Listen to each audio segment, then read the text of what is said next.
नमस्कार दोस्तों, मैं Puneet Chaturvedi all exam place के ऑनलाइन प्लेटफॉर्म पर आप सभी का स्वागत करता हूं। आज का जो हमारा इंपॉर्टेंट टॉपिक है, इस टॉपिक का नाम है मध्य प्रदेश की मंत्री परिषद। अब देखिए, जैसे टॉपिक का नाम आप लोगों के लिए लिखा हुआ है मंत्री परिषद, तो इसमें हम लोग ना केवल मंत्री परिषद के बारे में डिस्कस करेंगे, बल्कि यहां पर मैं पूरी जो आपकी 16वीं विधानसभा है, मंत्री परिषद रहेगी ही, आपकी मंत्रिमंडल मतलब रहेगी ही। इसके अलावा 16वीं जो विधानसभा है, इसके सारे एस्पेक्ट्स जितने भी हो सकते हैं, जैसे कि जो आपकी 16वीं विधान परिषद रही, दलगत स्थिति यहां पर क्या रही, किस दल को कितनी सीटें मिली हैं। इसके अलावा अगर हम बात करें यहां पर कि महिला जो विधायक हैं उनकी संख्या कितनी है, यहां पर जो मंत्रिमंडल है कितना विस्तार है इसका, एससी कैटेगरी में जो 35 और 47 का डिवीजन है सीटों का, किन किन लोगों को, 35 लोगों को और 47 लोगों को एसटी की और एससी की सीट मिली हुई है। ये सारी चीजें और कौन कितने बार यहां पर विधायक बने हैं, इन सभी एस्पेक्ट्स पर हम काम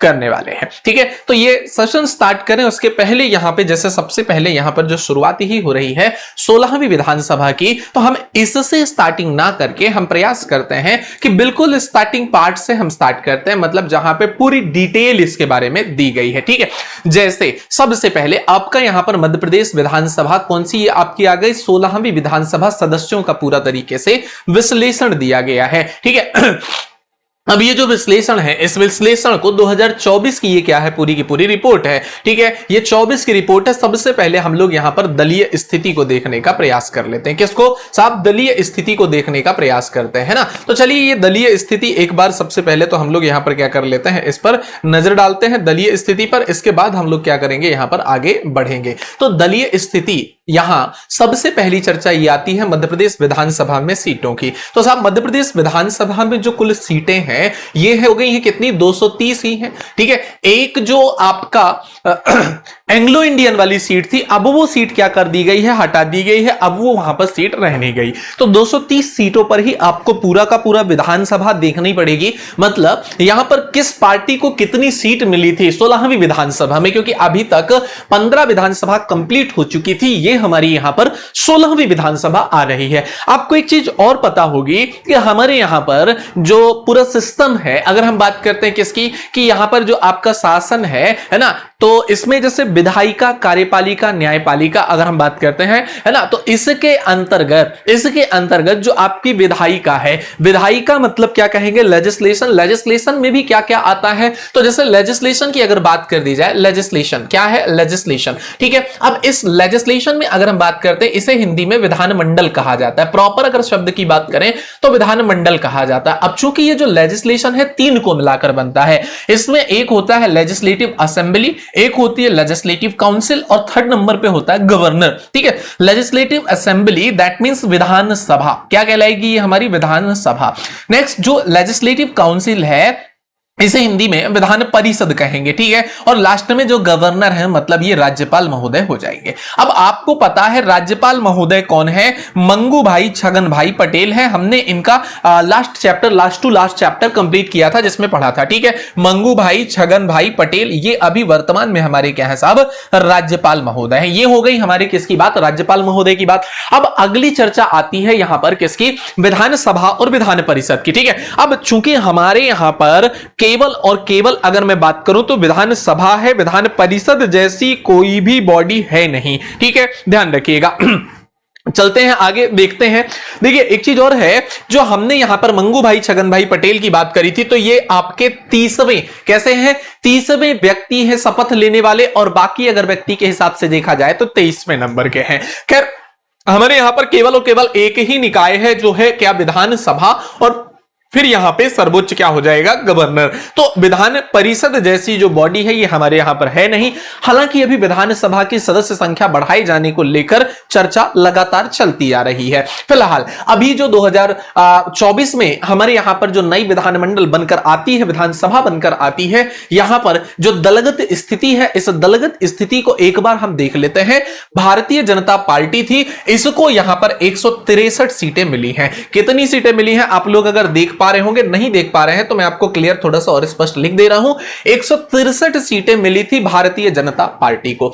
इसके अलावा इंडियन नेशनल कांग्रेस, भारतीय राष्ट्रीय कांग्रेस को यहां पर कितनी सीटें मिली हैं, तो साहब 63 सीटें, टोटल कितनी सीटें, 66 सीटें यहां पर मिली थी। ठीक है, कितनी यहां पर 66 यहां पर इनको सीटें मिली हैं। अब अगली चर्चा ये आती है कि साहब ये तो हो गई बीजेपी और कांग्रेस जो अब बड़ी पार्टी हो गई, मतलब एक तो रूलिंग पार्टी हो गई और second largest party that is called opposition. ठीक है, तो अब ये हो गई अपोजिशन। क्या इसके अलावा भी कुछ पार्टियां हैं जिनको हमारे यहां पर विधायक मिले हो या जिनकी सीट आई है? जी हां, यहां पे एक है बीएसपी, बीएसपी मतलब बहुजन समाजवादी पार्टी, और इसको 2 सीटें मिली हैं। इसके अलावा समाजवादी पार्टी सपा, है ना, तो सपा जिसका सबसे ज्यादा अगर सीटों की बात करें तो ये उत्तर प्रदेश में, है ना, अखिलेश यादव जी की जो मुख्य पार्टी वर्तमान में अगर कहा जाए तो इसके अगर हम बात करते हैं यहां पर कितने, 1 सीट है। निर्दलीय यानी इंडिपेंडेंट भी कुछ कैंडिडेट रहे हैं जिनकी संख्या 4 रही ये हमने 15वीं विधानसभा की देखी है। जो भारत आदिवासी पार्टी, ये एकमात्र सीट है किसकी, भारत आदिवासी पार्टी की, तो ये आप लोग ध्यान रखिएगा। ठीक है, तो बीजेपी की 163, कांग्रेस की 66 और भारत आदिवासी पार्टी की 1, ये 16वीं विधानसभा की बात हो गई। इसके अलावा 15वीं विधानसभा में 109 बीजेपी को थी, इंडियन नेशनल कांग्रेस को 114 थी, बीएसपी को 2 थी, सपा को 1 थी, निर्दलीय को कितनी थी, 4 थी। इस बार हमारे यहां पर इंडिपेंडेंट को कुछ भी नहीं मिला, सपा को कुछ भी नहीं मिला, बीएसपी को कुछ भी नहीं मिला, केवल और केवल खेला किसने, तो बीजेपी ने खेला है। आपने देखा था किस प्रकार से स्थिति थी। ठीक है, अब एक विधायक का नाम आप लोगों ने सुना होगा, डोडियार जी का। ठीक है, डोडियार जी का विधायक का नाम अगर आप लोगों ने सुना होगा तो बहुत ही फेमस पर्सनैलिटी है इस बार ये यहां पे, है ना, बहुत ही फेमस पर्सनैलिटी है। क्यों फेमस पर्सनैलिटी है? क्योंकि इनकी जो है केवल और केवल एक ही सीट आई है। केवल कितनी सीट आई है? केवल और केवल एक ही सीट आई है और यहां से ये विधायक चुने गए हैं, तो इसलिए ये नाम बहुत ज्यादा आप लोगों के लिए इंपॉर्टेंट हो जाता है। ठीक है, भारत आदिवासी पार्टी जो कि मध्य प्रदेश में यहां पर केवल 1 सीट मिली है। चलिए नेक्स्ट चर्चा करते हैं। अब इसके बाद अगली दलगत स्थिति हमारी हो गई कंप्लीट, 15वीं विधानसभा हो गई और 16वीं विधानसभा की महिलाओं की सदस्य संख्या के बारे में चर्चा की जाए। ठीक है, तो चलिए सर यहां पर हम थोड़ा सा महिलाओं की संख्या के बारे में भी चर्चा कर लेते हैं। ठीक है, जो महिलाओं की संख्या है, कुल कितनी यहां पर संख्या बताई जा रही है। ठीक है, तो महिलाओं की संख्या के लिए अगर चर्चा की जाए यहां पर 16वीं विधानसभा में, तो भारतीय जनता पार्टी को यहां पर जो सीटें मिली है, कितनी मिली है, भारतीय जनता पार्टी को 21 मिली है। ध्यान दीजिएगा, भारतीय जनता पार्टी के पास में इस बार 16वीं विधानसभा में कुल 21 महिलाएं हैं। ठीक है, तो ये बीजेपी के पास हो गई कितनी, 21 महिलाएं। इसके बाद में इंडियन नेशनल कांग्रेस की बात करते हैं, यहां पर कुल कितनी महिलाएं जीत कर आई हैं चुनाव, तो 6 महिलाएं चुनाव जीत कर आई हैं और टोटल संख्या 6 और 1 7 2 और 0, तो 27 यहां पर क्या हो जाएंगी, आपकी विमेंस हो जाएंगी। ठीक है, ये 27 यहां पर विमेंस हो जाएंगी। इस प्रकार से 16वीं विधानसभा में अगर आप देखते हैं महिलाओं की संख्या कितनी है, तो ये संख्या हो जाएगी 27। 15वीं में आप देखेंगे तो 21 रही है, ये बीजेपी को 11 थी, 9 थी इंडियन नेशनल कांग्रेस को और बीएसपी को भी 1 मिल गई थी, तब यहां 21 थी। इस बार टोटल संख्या हो गई कितनी, 27। चलिए महिला सदस्यों की वर्ग एवं दलवार स्थिति भी देख लेते हैं। जो महिला सदस्य हैं इनकी वर्ग के हिसाब से और इनकी दल के हिसाब से भी स्थिति की हम लोग यहां पर क्या कर लेते हैं, चर्चा कर लेते हैं। तो देखिए सबसे पहली बात तो ये आती है यहां पर महिला सदस्यों के लिए कि जो वर्गवार स्थिति है, मतलब ये हुआ कि एससी कैटेगरी से कितनी महिला सदस्य चुनाव जीतकर आई हैं। ठीक है, 16वीं विधानसभा में एससी कैटेगरी से अगर आप देखेंगे तो यहां पर आपको कितनी, 4 महिलाएं दिखेंगी। एसटी कैटेगरी से अगर बात करते हैं तो 10 महिलाएं विधानसभा में विधायक बनकर आई हैं चुनाव जीतकर। सामान्य से अगर बात करते हैं तो 13 महिलाएं यहां पर चुनाव जीतकर आई, तो 13 10 23 और 4 27, ये हो गया दलवार वर्गवार स्थिति, मतलब कैटेगरी के हिसाब से। ठीक है, किस कैटेगरी से कितनी है, तो इंडियन नेशनल कांग्रेस की बात हमने अलग करी थी, बीजेपी की बात हमने अलग करी थी, है ना। और इसके बाद में जो एक नया यहां पे आपको डेटा मिला कि वर्गवार स्थिति बताइए। ठीक है, तो वर्गवार स्थिति में एससी कम्युनिटी से 16वीं विधानसभा में 4 विधायक महिलाएं हैं, फिर एसटी कम्युनिटी से 10 सीटें हैं महिलाओं की। ठीक है, इसके अलावा सामान्य से बात करते हैं तो 13 महिलाएं यहां पर चुनाव जीतकर आई हैं, तो इस तरीके से यहां पे आप लोग देख पा रहे हैं। नेक्स्ट बात करते हैं दलवार स्थिति। अब ये वर्गवार थी, अब इसके अलावा दलवार, क्योंकि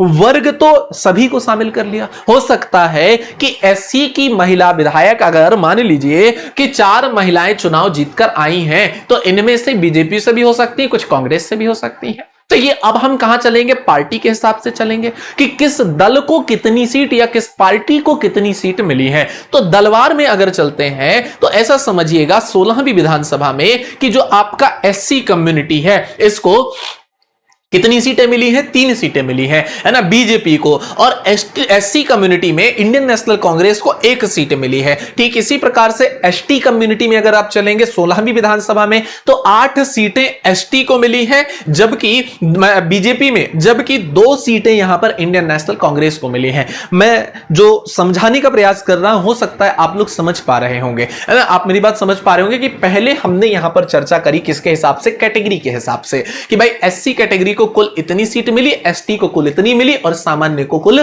13 मिली। अब इसके बाद में इनको भी हम पार्टी में डिवाइड कर दिए कि भाई पार्टी में बीजेपी हो गई और कांग्रेस हो गई, इन दोनों को अलग अलग हमने डिवीजन कर दिया। अब 16वीं विधानसभा में एससी में 3 सीटें बीजेपी को और 1 सीट किसको मिल गई, यहां पे कांग्रेस को मिल गई। इसी प्रकार से एसटी में 8 सीटें बीजेपी को और 2 सीटें किसको मिल गई, कांग्रेस को मिल गई। ठीक है, अब मूल रूप से देखिए ये क्वेश्चन बहुत कठिन जब बनाए जाएंगे तब इस प्रकार के प्रश्न बनेंगे, साधारणतः ऐसे प्रश्न आप देखने को नहीं पाएंगे, है ना। अब मूल रूप से आपसे पूछा जाएगा कि महिला सदस्यों की संख्या कितनी है, तो आप बता देंगे 27। थोड़ा सा टफ बनाएंगे तो ये पूछेंगे कि बीजेपी में 16वीं विधानसभा में कुल कितनी महिलाएं विधायक हैं, तो 21 है। इंडियन नेशनल कांग्रेस में कितनी है, तो साहब 6 है। बस ये हो गई कहानी समाप्त। दलगत स्थिति में आपसे पूछा जाएगा तो आप बताओगे कि 163 है, फिर 66 है और 1 भारत आदिवासी पार्टी को मिली, तो ये हो गई कहानी समाप्त। अब चलते हैं थोड़ा आगे, है ना, अब चलते हैं थोड़ा सा आगे और इस डिटेल को भी देखने का प्रयास करते हैं, साहब ये क्या कहनी चाह रही है ना, ये जो रिपोर्ट है हमारी क्या है इस रिपोर्ट में।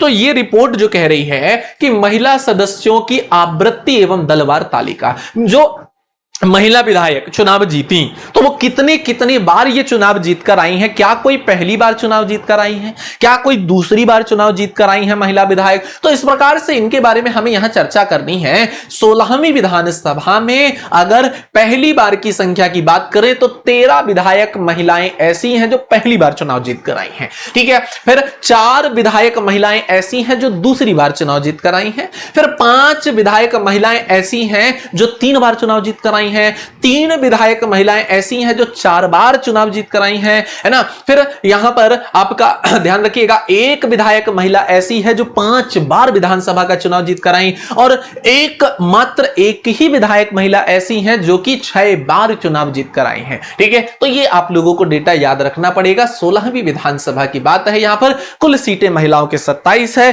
और सबसे अधिक 6 बार एक महिला विधायक, 6 बार का मतलब कितना, आंकड़ा अगर मोटा मोटी लगा लो तो 6 पंचे 30, ठीक है, थोड़ा बहुत बीच में संक्रमण काल आता 25 साल फिर भी लगाओगे, है ना। मतलब अगर आप देखो तो 6 बार विधानसभा का कोई लेडी चुनाव जीतकर आई है, और ऐसी 6 बार चुनाव जीतने वाली मध्य प्रदेश में अभी वर्तमान में एक ही लेडी है। ठीक है, तो ये यहां से एक नया फैक्ट निकल कर आता है। चलिए अब अगली बात आती है दलवार स्थिति की। अब देखो ये दलवार स्थिति आपसे कभी नहीं पूछा जाएगा, मैं आपको क्लियर कट टू कट बता देता हूं, कभी नहीं पूछा जाएगा, क्योंकि ये क्वेश्चन इतने टफ हो जाते हैं कि इसमें फिर किसी की मतलब हिम्मत ही नहीं हो पाती है ना। मतलब आप किसी से जब पूछेंगे जो बहुत राजनीतिक गूढ़ होगा, बिल्कुल एकदम उसको ऐसा होता ना कि बिल्कुल एकदम उसने पीएचडी कर रखी है उस पे, तो तभी वो बता पाएगा, अन्यथा और कोई बता नहीं सकता है ना। इवन जो आप विधायक होंगे उनसे भी पूछने का प्रयास करो तो बोलेंगे कि हाँ थे, तो याद आ नहीं रहा है, इस तरीके से बात हो जाती। तो यहां से प्रश्न भी आपके अब यहां से नहीं बनने वाले, पर आप लोग एक बार लगे तो देख लीजिएगा, मैं पीडीएफ अवेलेबल करा दूंगा। नेक्स्ट, ठीक है, अब बात करते हैं पुरुषों की संख्या। अब भैया पुरुष हैं, पुरुष तो भाई अलग ही है ना, परचम तो इनका अलग ही रहेगा। हालांकि महिलाएं पीछे नहीं हैं, पर बात वही है ना कि महिलाएं पीछे नहीं हैं, इसका मतलब यह नहीं है कि महिलाएं आगे ही हैं। 2 मतलब है मेरे शब्दों के, अगर आप पहुंच पाओ तो मैंने कहा कि महिलाएं हालांकि आजकल पुरुषों से पीछे नहीं है, पर मैंने ये नहीं कहा कि महिलाएं आगे ही हैं, महिलाएं आगे भी हैं, है ना, क्योंकि कंपेयर करने के लिए कोई तो चाहिए होगा, तो कंपेयर किससे, पुरुषों से ही किया जाएगा। अब जैसे सोफिया जी को देखिए, इस समय टॉप पे है ना। इसके अलावा और देखिए, और भी बहुत सारी हमारे देश का जो प्रतिनिधित्व कर रही है, कौन, राष्ट्रपति द्रौपदी मुर्मू जी, उनको देखिए, पूरे देश को ही संभाल रही है।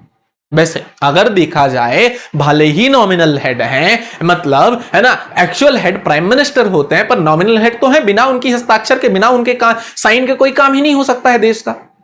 तो बात यह कि अभी चला तो देश कौन रहे, महिलाएं ही चला रही हैं, भले ही वो नॉमिनल ही क्यों हो, भले ही उनके हस्ताक्षर ही क्यों ना लगे, भले ही उनकी सील ही क्यों ना लगे, पर एक्चुअल हेड कौन है, तो एक्चुअल हेड तो प्राइम मिनिस्टर महोदय है। तो खैर एक बड़ी अच्छी यहां पर महिलाओं की जो स्थिति है भारत में, अच्छी स्थिति निकल कर आ रही है। अब वर्तमान में देखिए हर कॉर्पोरेट सेक्टर हो, गवर्नमेंट सेक्टर हो या कोई भी सेक्टर हो, महिलाओं की जो स्थिति है कहीं ना कहीं अच्छी होती जा रही है। और फिर भी अभी भी कुछ ऐसे तबके हैं जहां पर अभी भी महिलाओं को बहुत सारी समस्याओं का सामना करना पड़ता है। घर से बाहर नहीं निकल सकते, आज भी उन्हें घर से बाहर निकलना है तो शाम तक मतलब क्या है कि कोई ना कोई उनका परिवार का सदस्य उनके साथ जाएगा, भाई जाएगा, बहन जाएंगे, माताजी जाएंगे, पिताजी जाएंगे, तब उनको बाहर लेकर जाएंगे।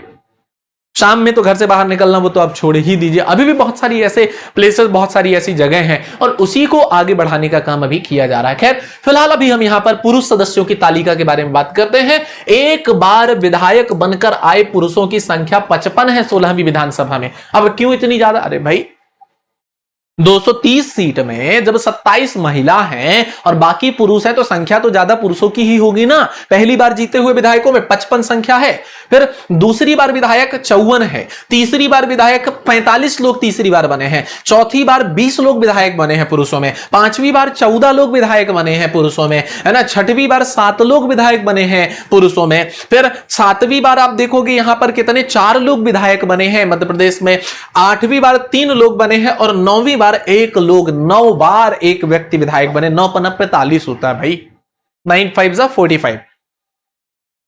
फिर भी 45 नहीं कहो, संक्रमण काल आता है बीच में, सत्ता अपरिवर्तित होती है, बदलती बनती रहती है।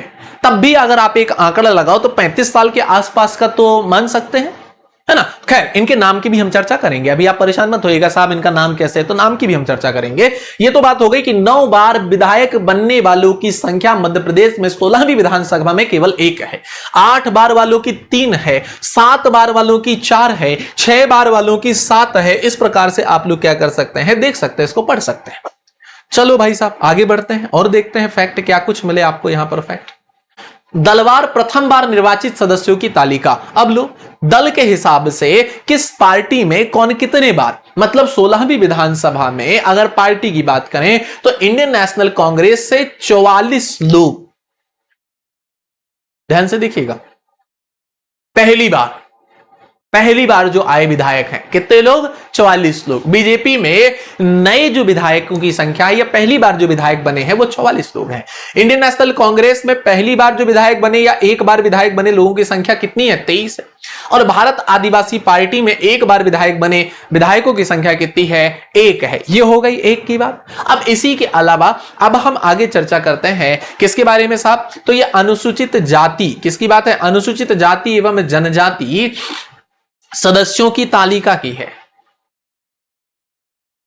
अनुसूचित जाति एवं जनजाति के हिसाब से भी आप देख सकते हो कितने लोग बने हैं पहली बार। ठीक है, चलिए नेक्स्ट बात करते हैं। आवृत्ति बार पुरुष, देखना ये डेटा थोड़ा सा बड़ा होता जाता है, पर एक बार आप अगर गो थ्रू भी कर लोगे ना तो आपका काम हो जाएगा, है ना। जो सीक्वेंस के हिसाब से कितनी बार, कौन कितनी बार पुरुष एवं महिला सदस्यों की तालिका दी गई है। ठीक है, तो देखिए यहां पर सीधा सीधा हमें 16वीं विधानसभा देखनी है। अब हम 16वीं विधानसभा अगर देखते हैं तो कुल सदस्य संख्या है कितनी, 230। महिलाओं की संख्या कितनी है, 27 है। पुरुषों की संख्या कितनी है, 203 है। खत्म कहानी। बस यही है कि भैया 230 को हो गई हमारी क्या, कुल सदस्य। अगर हम यहां पर बात करते हैं किसके बारे में, मेल की, तो मेल कितने हो गए, 203 हो गए, है ना। फीमेल की बात करते हैं, महिला विधायक कितनी है, तो भैया महिला विधायक है कितनी, 27 है। तो इन दोनों को जोड़ोगे तो जोड़ कितना आना चाहिए, एडिशन इनका 230 आना चाहिए। कंप्लीट। अब अगली चर्चा करते हैं इसमें कि एक बार पुरुष कितने लोग यहां पर विधायक बने हैं, तो एक बार 55 पुरुष विधायक बने और एक बार 13 महिला विधायक बनी। इसी प्रकार से आगे बढ़िएगा, है ना। 6 बार हमने पहले भी चर्चा करी है, 6 बार एक महिला मध्य प्रदेश में विधायक के तौर पर चुनी गई हैं और यहां 9 बार एक पुरुष विधायक के तौर पर चुने गए हैं। यह डेटा है, आप लोग जरूर देखते जाइएगा। नेक्स्ट चर्चा करते हैं साहब हम यहां पर। अगली चर्चा आती है आवृत्ति एवं दलवार। क्या है, आवृत्ति एवं दलवार निर्वाचित सदस्यों की संख्या, 16वीं विधानसभा। फिर यही है सारी चीजें, है ना, ये इतना इंपॉर्टेंट आप लोगों के लिए है नहीं। जितनी भी चीजें आप लोगों के लिए इंपॉर्टेंट थी ये सब मैंने यहां पे आपको बता दी है। ये महिला सदस्यों की सूची है, महिला सदस्यों के नाम के बारे में हम थोड़ी सी चर्चा कर लेते हैं, ठीक है। ये महिला सदस्य कौन कौन सी हैं, इन महिला सदस्यों के नाम के बारे में थोड़ी सी चर्चा हो जाए कि साहब किनका क्या नाम है, कौन किस सीट से हैं, क्योंकि ये पूछ लिया जाता है। महिला विधायक, क्योंकि भैया इतनी ज्यादा तो है नहीं, है ना, 27 ही है। तो अगर इतनी कम है तो इन सभी का नंबर यहां पे आपको क्या करना पड़ेगा, 27 के 27 की कौन सी विधानसभा सीट है, एटलीस्ट एक बार आपको देखना पड़ेगा, ठीक है। चलिए, सबसे पहले यहां पर लिखा हुआ है, क्या नाम लिखा हुआ है, श्रीमती सरला विजेंद्र रावत भाजपा से हैं, है ना। क्षेत्र क्रमांक अगर आप देखेंगे विधानसभा क्षेत्र क्रमांक 3 है, ठीक है, संबलगढ़ लिखा हुआ है। इसके अलावा नेक्स्ट है, अगला जो नाम है यहां पे आपको देखने के लिए मिलेगा, है ना, अगला नाम किनका है, तो ये अगला नाम भी आप लोग देख सकते हैं, क्या नाम है, श्रीमती प्रियंका। क्या नाम है, श्रीमती प्रियंका। और ये कहां से है, चचौड़ा क्षेत्र है इनका। श्रीमती निर्मला, निर्मला जी का क्षेत्र कौन सा है, बीना क्षेत्र है ना। फिर इसके अलावा इंडियन नेशनल कांग्रेस से हैं ये श्रीमती चंदा सुरेंद्र सिंह गौर, इंडियन नेशनल कांग्रेस से हैं, और ये खरगापुर से हैं। कहां से हैं, खरगापुर से हैं। इस प्रकार से ये पूरी की पूरी क्या है सब आप लोग के सामने लिस्ट दी हुई है, एक बार गो थ्रू करके चले जाइएगा, है ना। जैसे उइके जी हैं, श्रीमती गंगा सज्जन सिंह उइके भाजपा से हैं, है ना। घोड़ा डोंगरी बैतूल है आपका, कृष्णा गौर फेमस है, गोविंदपुरा है आपकी क्या विधानसभा सीट है। फिर सुश्री उषा बाबू सिंह ठाकुर भाजपा से हैं, अंबेडकर नगर महू से, ये भी फेमस पर्सनालिटी है, ठीक है। अब चलिए 16वीं विधानसभा में पहली बार निर्वाचित सदस्य, 16वीं विधानसभा में पहली बार जो निर्वाचित सदस्य हैं उनके बारे में बात की गई है। 24 लोग यहां पर पहली बार निर्वाचित हैं, ठीक है। अब इसके अलावा ये सारे के सारे हमारे हो गए, यहां पर किसकी बात हो रही है, 16वीं विधानसभा के निर्वाचित सदस्यों की आवृत्ति बार सूची की यहां पर चर्चा की जा रही है, ठीक है। चलिए, ये सब हो गया। दूसरी बार की हो गई, तीसरी बार की हो गई, चौथी बार हो गई, पांचवी बार हो गई, छठवीं बार, सातवीं, आठवीं, नौवीं। देखिए, बस एक सबसे इंपॉर्टेंट जो पहलू यहां पर आप लोगों के लिए आता है, 9 बार के विधायक का नाम कौन है, तो आपको पता है गोपाल भार्गव साहब क्या है, 9 बार विधायक के पद पर चुने गए हैं, है ना। 9 बार विधायक बने हैं गोपाल भार्गव साहब। इनका जो सागर है, रहेली विधानसभा सीट, रहेली विधानसभा सीट इनकी है गोपाल भार्गव साहब की। 8 बार 3 लोग चुने गए हैं। अब पुनः हम लोग आ जाते हैं कहां, वही सागर के थोड़ा पास चलते हैं, तो जयंत मलैया साहब का नाम सुना होगा, दमोह विधानसभा सीट है आपकी, 8 बार विधायक पद के लिए चुने गए हैं। फिर करण सिंह वर्मा साहब हैं, भारतीय जनता पार्टी से, इछावर विधानसभा है, करण सिंह वर्मा। फिर डॉक्टर कुंवर विजय शाह।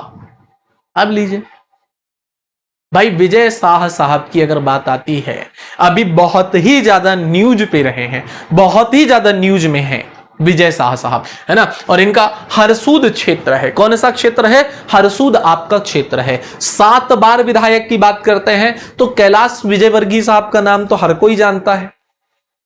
मुख्यमंत्री जी के बाद में अभी कैलाश विजयवर्गीय साहब ही हैं, जो बहुत ही ज्यादा मतलब अगर आप देखो तो सबसे ज्यादा हाईलाइट है, लाइमलाइट में। 7 बार विधायक बने हैं। इनकी जो सीट है इंदौर 1 है, कौन सी है, इंदौर 1 विधानसभा की सीट है। जगदीश देवड़ा साहब, देवड़ा साहब कितने बार, 7 बार, है ना। मल्हारगढ़ है। बिसाहू लाल सिंह, ये भी भाजपा से हैं, और अनूपपुर अमरकंटक, है ना, ये अनूपपुर वाला, इधर की इनकी विधानसभा सीट है। अजय अर्जुन सिंह, है ना। अब अजय भैया अर्जुन सिंह की बात हो रही है, तो ये जो है इंडियन नेशनल कांग्रेस है इनकी, चुरहट सीधी, ये इनकी विधानसभा की सीट है। तो इस प्रकार से ये कुछ फैक्ट्स हैं, इनके सभी आप लोगों को यहां पर याद रखना पड़ेगा, है ना। अब कुछ ऐसे लोग हैं जो 15वीं विधानसभा के भी सदस्य थे और 16वीं विधानसभा में पुनः चुनकर आए हैं, जैसे मीना सिंह मांडवे जी का नाम आप लोगों ने सुना होगा, है ना। ऑब्वियसली कैलाश विजयवर्गीय जी आएंगे ही, कुंवर सिंह टेकाम जी हैं, जय सिंह मरावी हैं, बिसाहू लाल साहू हैं, है ना। तो ये सारे नाम यहां पर पूरी की पूरी क्या है, ये इसकी लिस्ट दी गई है। आप लोग चाहें तो ये पूरी की पूरी लिस्ट को क्या कर सकते हैं, एक बार गो थ्रू कर लीजिएगा। ये पूरी लिस्ट मैं आप लोगों को प्रोवाइड करा दूंगा, ठीक है, अब चलते हैं हमारे मूल पर, है ना। मूल पर चलते हैं, मतलब कि जो मैंने आप लोगों के लिए ये प्रॉपर पीडीएफ बनवाई थी, इसके बारे में चर्चा करते हैं। जैसे सबसे पहली जो शुरुआत ही हमारी यहां पर होने वाली है मुख्यमंत्री महोदय से, कि किसको कौन से पद का दायित्व सौंपा गया है। एक बात हमेशा याद रखिएगा कि अगर कभी मुख्यमंत्री जी को कोई भी ऐसा, ये पोर्टफोलियो हम लोग प्रॉपर देखेंगे, है ना, विभागवार जो बंटवारा होता है पोर्टफोलियो, ठीक है। तो अगर कोई विभाग किसी विधायक को नहीं दिया जाता और वो विभाग खाली है, तो उस विभाग का जो दायित्व है वो किसके पास चला जाता है, जो मुख्यमंत्री महोदय होते हैं। ठीक इसी प्रकार से केंद्र में चलता है कि अगर कोई विभाग का दायित्व किसी मंत्री को नहीं दिया गया और वो विभाग अगर खाली है, तो फिर उस विभाग का दायित्व किसको, प्रधानमंत्री जी को मिल जाता है। अब इस बार की जो कहानी है थोड़ा हमारे यहां विधानसभा में अलग थी। एक मुख्यमंत्री बनाए गए और 2 डिप्टी चीफ मिनिस्टर बना दिए गए, डिप्टी सीएम। हालांकि ऐसी प्रथा पहले चला करती थी जब प्रधानमंत्री के साथ में डिप्टी प्राइम मिनिस्टर बनाए जाते थे, परंतु बस वो एक यूं कहा जाता था कि एक झुनझुने के समान है। पहले यह कहा जाता था कि भाई बड़े प्रभावी लोग होते हैं, उन्हें भी कहीं ना कहीं प्रधानमंत्री पद चाहिए होता है, पर सबको तो दे नहीं सकते, किसी एक को दे दिया प्रधानमंत्री पद का दायित्व। तब फिर बाद में क्या कहा गया कि एक काम करते हैं, वो प्रधानमंत्री का पद का सृजन करते, वो प्रधानमंत्री बना देते हैं।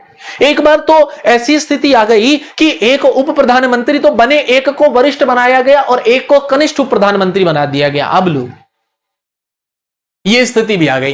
तो भारत में कुल 7 बार 8 लोगों को उप प्रधानमंत्री पद का दायित्व सौंपा गया। इसके अलावा मध्य प्रदेश में भी, राजस्थान में भी अब एक नया चलन आया। आपने देखा कि जब केंद्र से ही मुख्यमंत्री का क्या होता है कि जिसको कहा जाएगा वही मुख्यमंत्री बनेंगे, है ना। मतलब ज्यादातर चीजें अब क्या है, केंद्र से संचालित होती हैं। तो आपको क्या लगता है कि डिसेंट्रलाइजेशन क्या हुआ, विकेंद्रीकरण कहां गया? एक प्रश्न कभी ना कभी आपके दिमाग में, मैं बहुत सारे ऐसे मुद्दे आपको दूंगा जैसे आपको लगेगा कि सर बात तो सही है, सारी चीजें, सारी सत्ता, सारी पावर, सारी शक्तियां अगर केंद्र के हाथ में है, तो जो तीसरी बॉडी है, नगरीय निकाय है, नगर निगम है, जिला बोर्ड है, ग्राम पंचायत है, इनका क्या काम है? भाई त्रिस्तरीय शासन व्यवस्था लाई गई, केवल किस लिए लाई गई थी? विकेंद्रीकरण के लिए लाई गई थी, डिसेंट्रलाइजेशन, गांधीवादी विचारधारा। लाइन में खड़े अंतिम व्यक्ति के पास तक लाभ पहुंचना चाहिए, ऐसी चर्चा थी। खैर उस मुद्दे को हम छोड़ते हैं, हम आ जाते हैं अपने मूल मुद्दे पे। बात करते हैं मुख्यमंत्री महोदय की, डॉक्टर मोहन यादव जी की, सबसे पढ़े लिखे व्यक्ति, सबसे पढ़े लिखे व्यक्ति। खैर बात करते हैं जनरल एडमिनिस्ट्रेशन, जो सामान्य प्रशासन विभाग है आपके पास। ये एक बड़ी बात, जो जेल मंत्रालय है, गृह मंत्रालय है, होम मिनिस्ट्री है ना, गृह है, जेल है, ये भी इन्हीं के पास है। इंडस्ट्रियल डेवलपमेंट ये भी इन्हीं के पास है। निवेश प्रोत्साहन अगर हम बात करते हैं, यहां पर नर्मदा वैली डेवलपमेंट ये भी इनके पास है। पॉलिसी इन्वेस्टमेंट जो प्रमोशन ये भी इनके पास है ना। नर्मदा वैली डेवलपमेंट, नर्मदा घाटी विकास प्राधिकरण ये भी इनके पास है। जनसंपर्क भी आपके पास है। विमानन मतलब अगर हम बात करें, एविएशन भी आपके पास है ना। मिनरल भी आपके पास है। लोक सेवा प्रबंधन भी आपके पास है। प्रवासी भारतीय भी आपके पास है। और ऐसे अन्य विभाग जो खाली हो किसी के पास ना, वो भी मतलब वो भी आपके पास है। ये है इनका पोर्टफोलियो, ध्यान रखना। अगर कभी प्रश्न आ जाए कि वर्तमान में जेल मंत्री कौन है और ऑप्शन में अगर दे दे कि मोहन यादव जी, तो कंफ्यूज मत हो जाना कि साहब वो तो मुख्यमंत्री कैसे बनेंगे। अब इसलिए उनको ही दिया गया है ये पोर्टफोलियो में डिपार्टमेंट, ठीक है। अब जगदीश देवड़ा साहब के पास चलते हैं। यही हमारे यहां पर क्या थे, वित्त मंत्री रहे, फाइनेंस मिनिस्टर रहे, और इस बार एक और दायित्व इनको दिया गया है और वो दायित्व है डिप्टी चीफ मिनिस्टर का। किसका? उप मुख्यमंत्री का, ठीक है। और इसके अलावा वाणिज्यिक कर योजना आर्थिक सांख्यिकी मंत्री, मतलब कमर्शियल टैक्स प्लानिंग के मिनिस्टर हैं। इकोनॉमिक्स एंड स्टैटिस्टिक्स डिपार्टमेंट भी आपके पास ही है। एक और उप मुख्यमंत्री साहब है, रीवा से आते हैं, श्री राजेंद्र प्रसाद शुक्ल साहब। अब राजेंद्र शुक्ल साहब की बात करें, ये भी डिप्टी चीफ मिनिस्टर है। इनका जो डिपार्टमेंट है पब्लिक हेल्थ डिपार्टमेंट है, फैमिली वेलफेयर डिपार्टमेंट है, मेडिकल एजुकेशन डिपार्टमेंट है, मतलब लोक स्वास्थ्य परिवार कल्याण चिकित्सा शिक्षा विभाग भी आपके पास है। फिर से बात आती है कुंवर विजय शाह की, बार बार कह रहा हूं नाम याद रखना। विजय शाह साहब के पास में जनजातीय कार्य विभाग है, लोक परिसंपत्ति प्रबंधन है, भोपाल गैस ट्रेजेडी वाला जो डिपार्टमेंट है ये भी विजय शाह साहब के पास में ही है। ठीक है, तो जनजातीय कार्य विभाग एक बड़ा विभाग है, लोक परिसंपत्ति प्रबंधन ठीक है, और एक भोपाल गैस ट्रेजेडी वाला जो पूरा डिपार्टमेंट है ये भी इन्हीं के पास ही है। नेक्स्ट है हमारे कैलाश विजयवर्गीय साहब, 7 बार विधायक रहे हैं। तो कैलाश विजयवर्गीय साहब के पास में नगरीय विकास, आवास और संसदीय कार्य है, अर्बन डेवलपमेंट, हाउसिंग और पार्लियामेंट्री अफेयर्स है, संसदीय कार्य का भी विभाग दिया गया है। प्रहलाद सिंह पटेल साहब की बात करते तो पंचायत एवं ग्रामीण विकास विभाग और श्रम विभाग है। क्या है इनके पास? पंचायत और ग्रामीण विकास विभाग और श्रम विभाग है। राकेश सिंह साहब की बात करते तो लोक निर्माण विभाग है। मिस्टर राकेश सिंह साहब के पास पब्लिक वर्क्स डिपार्टमेंट है। करण सिंह वर्मा साहब की बात करते हैं तो रेवेन्यू डिपार्टमेंट करण सिंह वर्मा साहब के पास है, राजस्व का डिपार्टमेंट। भाई तहसीलदार हो, नायब तहसीलदार हो, पटवारी हो, आरआई हो, इवन कलेक्टर हो, तो राजस्व का जो मामला लेके जाएंगी है ना, तो राजस्व वाला किसके पास है? करण सिंह वर्मा जी के पास है। उदय प्रताप सिंह साहब की बात करते हो तो परिवहन डिपार्टमेंट, ट्रांसपोर्टेशन इनके पास है, और स्कूल एजुकेशन मिनिस्टर भी कौन है? उदय प्रताप सिंह ही है। ध्यान रखिएगा, स्कूल शिक्षा विभाग उदय प्रताप सिंह साहब के पास में है, मिनिस्ट्री याद रहेगा। स्कूल शिक्षा विभाग किसके पास में है? उदय प्रताप सिंह साहब के पास में है। तो स्कूल किससे जाएंगे? परिवहन के माध्यम से जाएंगे, बस से जाते हैं ना स्कूल आजकल बच्चे। पहले की बात अलग थी, आप लोग पैदल दौड़ते, बस से, नदी किससे, साइकिल से या नदी पार करके या बैलगाड़ी से या अन्य माध्यम से पहुंचते थे। आजकल तो बस से जाते हैं। तो ध्यान रखना, स्कूल जाओगे तो परिवहन के माध्यम से। तो स्कूल और परिवहन दोनों किसके पास? उदय प्रताप सिंह साहब के पास है। ठीक है, श्रीमती संपतिया उइके बहुत फेमस नाम है, हमेशा क्वेश्चन पूछा गया है ज्यादातर। लोक स्वास्थ्य यांत्रिकी यानी पब्लिक हेल्थ मैकेनिक्स जो है इनके पास डिपार्टमेंट है। तुलसी सिलावट साहब के पास में वाटर रिसोर्सेस, तो ये तो फेमस है, आप आए दिन न्यूज में पढ़ते रहते हैं इनके बारे में। तुलसी सिलावट जी के बारे में जल संसाधन विभाग है आपके पास में। श्री एदल सिंह कंसाना, अब एदल सिंह कंसाना साहब की बात करें तो किसान कल्याण एवं कृषि विकास है। कौन सा? किसान कल्याण एवं कृषि विकास किसके पास? एदल सिंह कंसाना, नाम याद रखना इंपॉर्टेंट रहेगा। अब महिला बाल विकास विभाग किसके पास है साहब? तो सुश्री निर्मला भूरिया जी के पास है। ठीक है, विमेन्स एंड चाइल्ड डेवलपमेंट, ये महिला बाल विकास विभाग सुश्री निर्मला भूरिया जी के पास है। फिर गोविंद सिंह राजपूत साहब, खाद्य नागरिक आपूर्ति एवं उपभोक्ता संरक्षण विभाग, मतलब food civil supplies and consumer protection. Govind Singh Rajput साहब की अगर बात की जाए तो जो गोविंद सिंह राजपूत साहब हैं इनके पास में खाद्य नागरिक आपूर्ति एवं उपभोक्ता संरक्षण विभाग है। नेक्स्ट है श्री विश्वास कैलाश सारंग की बात करें, खेल एवं युवा कल्याण विभाग है। कौन सा है? स्पोर्ट्स मिनिस्ट्री है, sports and youth welfare cooperation है, मतलब खेल एवं युवा कल्याण सहकारिता है विश्वास कैलाश सारंग साहब के पास। नारायण सिंह कुशवाहा साहब की बात करते हैं तो सामाजिक न्याय एवं दिव्यांग जन कल्याण विभाग है, उद्यानिकी और खाद्य प्रसंस्करण, social justice and disabled welfare, horticulture and food processing, ये है नारायण सिंह कुशवाहा साहब के पास। फिर नागर सिंह चौहान साहब की बात करते हैं, इनके पास अनुसूचित जाति कल्याण यानी शेड्यूल्ड कास्ट वेलफेयर डिपार्टमेंट इनके पास है। और प्रद्युम्न सिंह तोमर साहब की बात करें तो एनर्जी डिपार्टमेंट, ऊर्जा का जो डिपार्टमेंट है इनके पास है। नेक्स्ट राजेंद्र शुक्ला साहब अलग थे, जो कि हमारे डिप्टी चीफ मिनिस्टर रीवा से हैं, और ये है राकेश शुक्ल साहब जिनके पास में न्यू एंड रिन्यूएबल एनर्जी, क्या है? नवीन एवं नवीकरणीय ऊर्जा।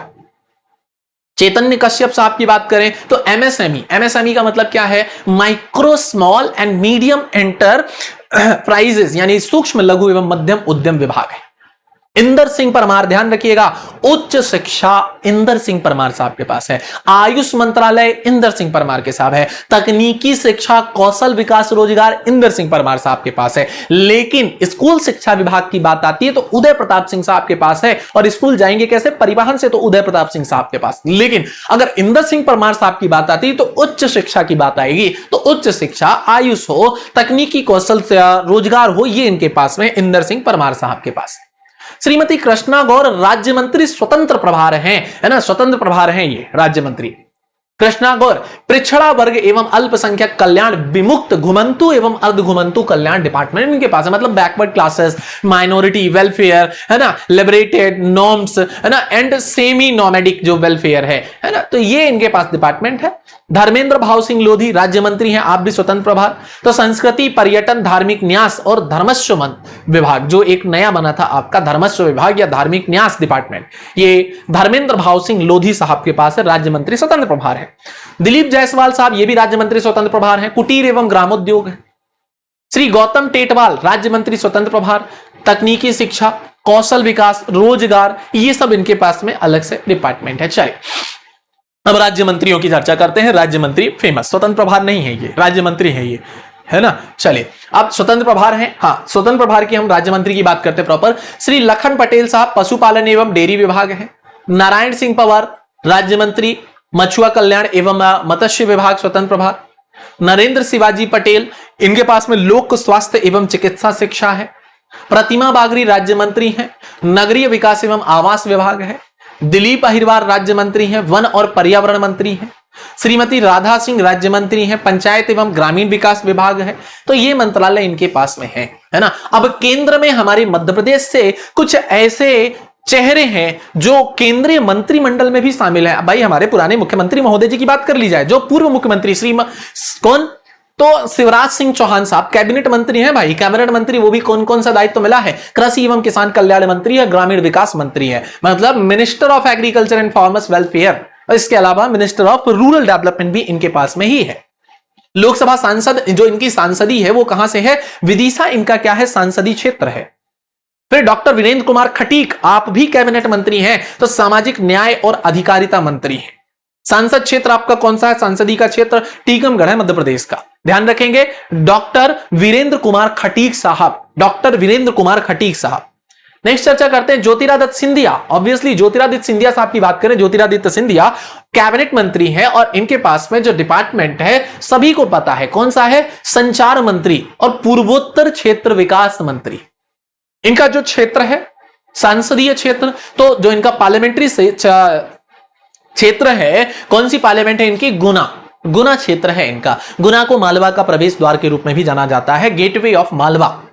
फिर इसके बाद दुर्गा दास उइके राज्य मंत्री हैं, ये केंद्र में जनजाति कार्य मंत्रालय में राज्य मंत्री है, लोकसभा सांसद। इनका क्षेत्र कहां का है, बैतूल का क्या है साहब, इनका क्षेत्र है।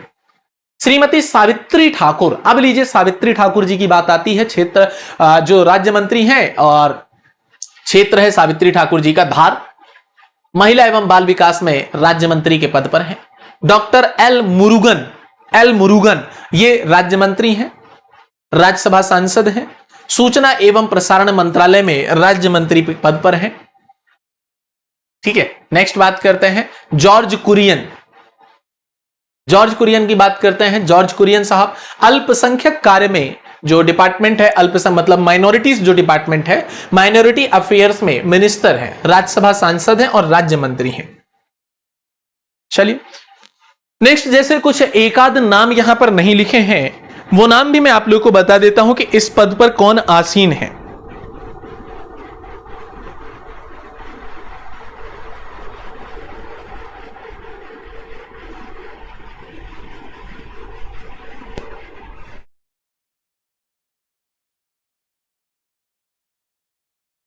चलिए ये छोड़ देना आप, है ना। अब मध्य प्रदेश से महिलाएं जो लोकसभा सांसद हैं, मध्य प्रदेश से कुल 6 महिलाएं हैं जिन्हें लोकसभा में सांसदी मिली है। ठीक है, तो मध्य प्रदेश से जो 6 महिलाएं हैं लोकसभा में सांसद हैं, सबसे पहले लता वानखेड़े, कहां से हैं ये, तो इनका डिस्ट्रिक्ट है सागर। संध्या राय भिंड से हैं। हिमाद्री सिंह कहां से हैं, शहडोल से हैं। फिर इसके बाद में आइएगा, है ना, अगली हैं श्रीमती अनीता नागर, ये अनीता नागर सिंह चौहान रतलाम इनकी संसदीय क्षेत्र है। श्रीमती भारती पारधी बालाघाट इनका संसदीय क्षेत्र है। श्रीमती सावित्री ठाकुर धार इनका क्षेत्र है, क्या है, धार इनका संसदीय क्या है, क्षेत्र है। मध्य प्रदेश से महिला लोकसभा की क्या है, ये सांसद हैं। 6 महिला सांसद हैं मध्य प्रदेश से जो लोकसभा में रिप्रेजेंटेशन एमपी का देती हैं महिलाएं। मध्य प्रदेश की 16वीं विधानसभा के वर्तमान में कुल 27 महिला विधायक हैं, आपको पता है, जिनमें 4 अनुसूचित जाति से 10 महिला विधायक हैं। मध्य प्रदेश मंत्री परिषद में 5 महिला विधायक क्या हैं, शामिल हैं। खैर आगे चर्चा करते हैं। मध्य प्रदेश में राज्यसभा में कुल कितने, 11 सांसद हैं, है ना। मध्य प्रदेश से राज्यसभा की सीटें कितनी हैं, ऑब्वियसली आपको पता है कितनी है, 11 सीटें हैं। अब इन 11 सीटों के नाम पढ़ लेते हैं एक बार। दिग्विजय सिंह साहब इंडियन नेशनल कांग्रेस से राज्यसभा में है। सुमेर सिंह सोलंकी साहब भारतीय जनता पार्टी से हैं। कविता पाटीदार जी की अगर हम बात करते हैं, भारतीय जनता पार्टी है आपकी। फिर इसके बाद विवेक कृष्ण तनखा साहब, तो तनखा साहब किससे हैं, इंडियन नेशनल कांग्रेस से हैं। श्रीमती सुमित्रा जी भारतीय जनता पार्टी से हैं। बाल योगी उमेश नाथ जी भारतीय जनता पार्टी से हैं।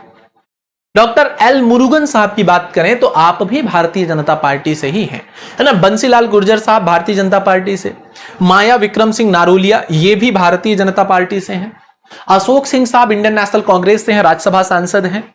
जॉर्ज कुरियन राज्यसभा सांसद भारतीय जनता पार्टी से हैं, है ना। और इसके अलावा राज्यसभा में कुल 11 सीटों में 3 महिला सांसद भी हैं, है ना। इसी 11 में 3 महिला सांसद भी शामिल हैं, है ना। Total 3 womens are in Rajya Sabha from Madhya Pradesh. चलिए विधानसभा की कुछ समितियां हैं, इन समितियों के बारे में चर्चा कर लेते हैं। जैसे सबसे पहला, विधानसभा जो है इसकी प्रक्रिया तथा कार्य संचालन संबंधी जो नियमावली है, नियम नंबर 203 क्लॉज 1 है। इसके अधीन शक्तियों का प्रयोग करते हुए विधानसभा अध्यक्ष मध्य प्रदेश विधानसभा द्वारा 24-25 के लिए कुछ निम्न समितियों का गठन किया गया। विधानसभा में भी समितियां बनती है, जैसे लोक लेखा समिति, इसमें कौन है सभापति, भंवर सिंह शेखावत साहब है। और लोक लेखा समिति में कुल 11 सदस्य हैं। प्राक्कलन समिति में सभापति कौन है, अजय बिश्नोई साहब, कुल 11 सदस्य हैं। सरकारी उपक्रमों की कमेटी ऑन पब्लिक अंडरटेकिंग, इसमें कितने लोग हैं, 11 लोग हैं। और उषा ठाकुर जी को इसका क्या बनाया गया, चेयरमैन बनाया गया, सभापति बनाया गया। स्थानीय निकाय एवं पंचायती राज लेखा समिति रमेश मेंदोला साहब है, 11 यहां पर सदस्य हैं। अनुसूचित जाति और जनजाति जो यहां पर समिति बनाई गई है, श्री बिसाहू लाल जी हैं। फिर जनजाति वर्ग के कल्याण संबंधी जो समिति है, पिछड़े वर्गों के कल्याण संबंधी समिति है, महेंद्र सिंह हार्डिया साहब हैं इंदौर से। कार्य मंत्रणा समिति है ना, माननीय जो हमारे वर्तमान में जो चेयरमैन हैं, इनको ही क्या किया गया है, इसके सभापति का दायित्व यहां पर सौंपा गया है। ठीक है, चलिए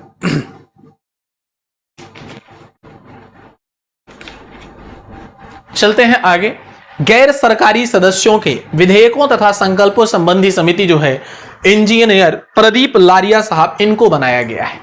ठीक है, तो मध्य प्रदेश विधानसभा में जो सचिव एपी सिंह साहब रहे हैं, ठीक है, वर्तमान सचिव अभी मैंने आपको लास्ट क्लास में पढ़ाया था, अगर याद आ रहा हो। मैंने जो लास्ट क्लास हुई थी उसमें जो फेमस पर्सनालिटीज थी, फेमस पर्सनालिटीज में भी जो विभागों का बंटवारा कराया था, वहां पर सचिव के बारे में आपको बताया था कि मध्य प्रदेश में वर्तमान सचिव के पद पर कौन कार्यरत है, या मध्य प्रदेश के वर्तमान में मुख्य सचिव कौन है, ये आप लोगों को क्या किया था, मैंने बताया था।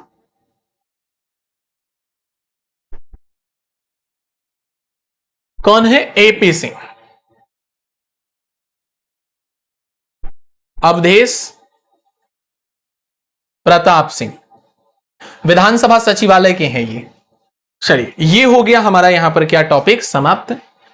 इस प्रकार से ये पूरा का पूरा जो विधानसभा संबंधित हमारा पूरा टॉपिक था, इसे हम यहीं पर क्या करते हैं, समाप्त करते हैं। नेक्स्ट जो मुलाकात होगी आप लोगों से अगले नए टॉपिक के साथ में होगी। मध्य प्रदेश का अगला जो करंट अफेयर होगा, हम उसके साथ में मुलाकात करेंगे आपसे।